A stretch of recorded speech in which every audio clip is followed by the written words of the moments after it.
Once upon a time, in a quaint village, there lived a man named Lucas. He had once been a prosperous farmer with fertile fields and overflowing coffers. However, Lucas hadn't managed his farm wisely, and his pockets had been as careless as the wind. It was a grave mistake, and he realized it far too late. When the storm of misfortune hit, Lucas lost everything. Now, he and his wife, once surrounded by wealth, found themselves living in a tiny, dilapidated house.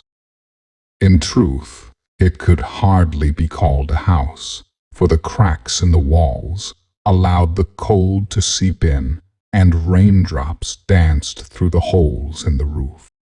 Their life became a relentless struggle.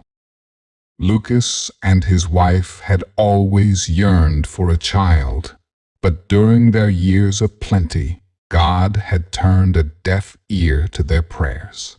Yet, now that they had nothing, the heavens saw fit to gift them a baby daughter. It was a moment of joy and despair intertwined. Lucas's wife wept and said, "What are we to do? We can hardly feed ourselves.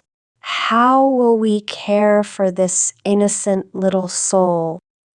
Lucas, however, possessed an unwavering faith. He said, "She's a gift from God, and He will show us the way. But first, we must have her christened. We must find someone to be her godmother." Unfortunately, they had no relatives nearby, so Lucas decided to approach their neighbor's wife.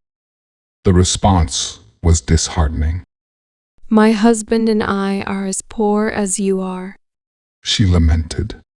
"Why burden us with your troubles?" Lucas returned home with a heavy heart, bearing the disappointing news. "What did you expect?" His wife sighed. "When we were wealthy, everyone wanted to be our friend. Even the mayor invited us into his home. But now, in our time of need, not even a humble peasant will lend a hand." Their little baby girl was born in the midst of winter's icy grip, and they had nothing to clothe her with, just old rags to swaddle her. Her bed was the unforgiving cold earth. Lucas's wife cradled their baby in her arms, tears streaming down her face, and said, "My poor darling, what a harsh world you've been born into." Suddenly, a glimmer of hope pierced through the darkness.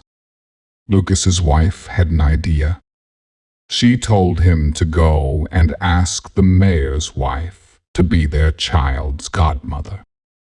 After all, the mayor's wife was the godmother to their child, and she might help them in return. Lucas was hesitant, but he ventured to the mayor's house. With a heavy heart, he relayed his wife's request to the mayor's wife. However, he was met with scorn. "Why should I help someone as destitute as you?" she scoffed. "Isn't there anyone else you can ask?" Lucas left the mayor's house in tears, his hopes dashed.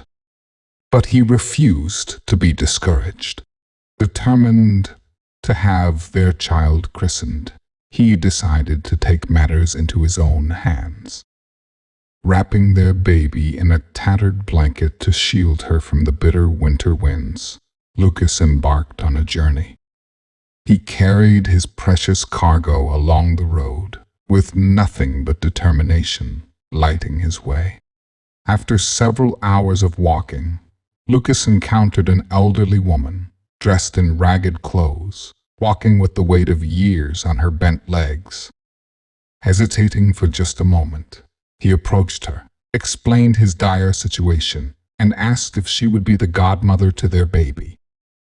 The old woman smiled warmly, took the tiny baby in her arms, and said, "Of course I will.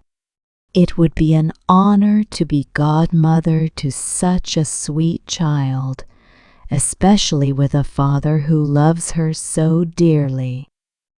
Together, they made their way to the church, where a surprise awaited them.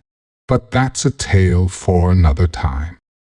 As for Lucas and his family, their lives were about to take a remarkable turn, thanks to the kindness of an unexpected godmother and the mysterious magic that often graces the humblest of hearts.